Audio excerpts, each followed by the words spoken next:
สวัสดีค่ะน้องๆ พี่ชื่อนานี้นะคะ นานี้นิธินวกร รู้จักกันหรือเปล่าไม่รู้แต่ว่าเดี๋ยวจะแนะนำตัวสั้นๆละกัน พี่แต่ก่อนเคยทำงานในธนาคารค่ะทำงานด้านการเงิน ตอนนี้ย้ายมาทำงานสายเทค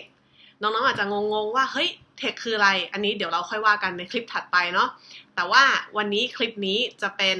การอินโทรหรือการแนะนำน้องๆก่อนว่า career playlist ก็คือ playlist ที่น้องๆดูกันอยู่เนี่ยคืออะไรแล้วทำมาเพื่ออะไรนะคะต้องเกริ่นก่อนเลยว่า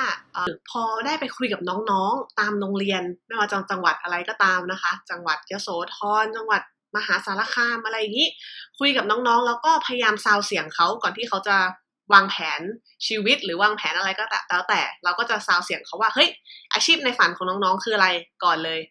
พอถามดูปุ๊บเนี่ยรู้สึกว่ามีอยู่ไม่เกิน5อาชีพเท่านั้นนะคะก็คือหมอพยาบาลทหารตำรวจคุณครูวนอยู่อย่างเงี้ยวนลูปไปเราก็มานั่งนึกดูว่าเฮ้ยทำไมถึงไม่มีใครแปลกแหวกแนวอาจจะมีแบบเฮ้ยอยากเป็นนักฟุตบอลบ้างอะไรเงี้ยนะคะแต่ว่าก็คือเป็นส่วนน้อยไม่ค่อยมีอาชีพที่ฉีกออกไปเราก็มานั่งคิดนั่งรีเฟล็กดูว่าเฮ้ยเกิดอะไรขึ้นเลยมานึกได้เรื่องหนึ่งที่เคยอ่านหนังสือเจอค่ะว่าความรู้ในโลกเนี้ย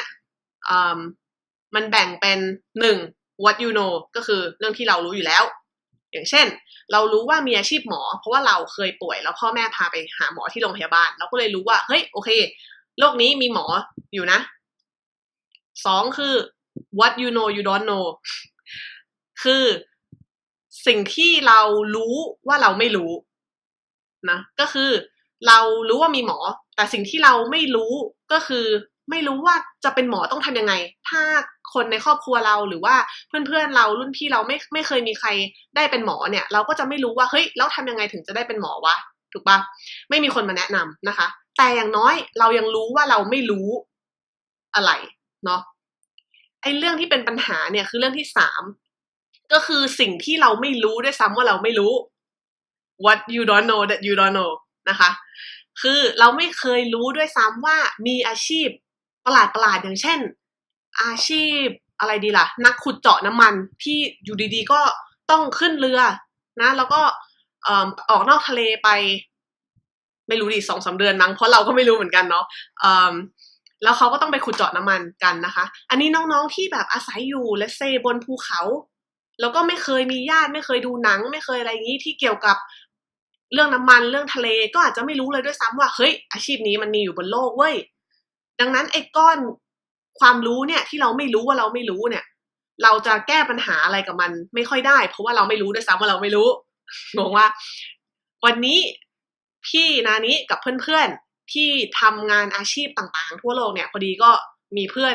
อยู่บ้างเนาะไม่มีเพื่อนเลยเราก็มีเพื่อนในสายอาชีพต่างๆก็เลยรวมตัวกันแล้วก็ตั้งใจจะมาเปิดกล่อง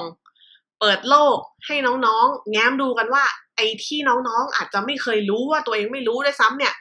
ในเรื่องสายอาชีพเนี่ยมันอาจจะมีอะไรบ้างหน้าที่เราควรจะสนใจลองเปิดลองค้นหาดูนะคะดังนั้นบอกเลยว่าจุดประสงค์ของ Career Playlist เนี่ยไม่ได้จะบอกน้องว่าเฮ้ยโลกนี้มีอยู่ทั้งหมด100อาชีพนะเลือกมาสัก1อันแต่จุดประสงค์คือ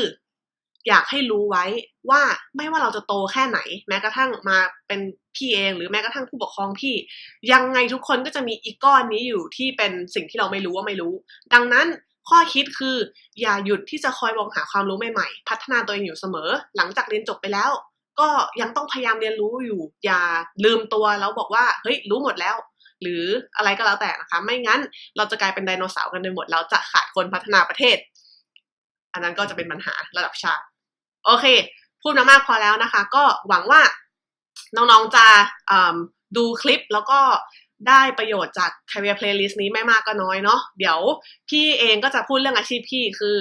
Product Management นะคะก็เอาไปดูกันในคลิปถัดไปได้เลยสวัสดีค่ะ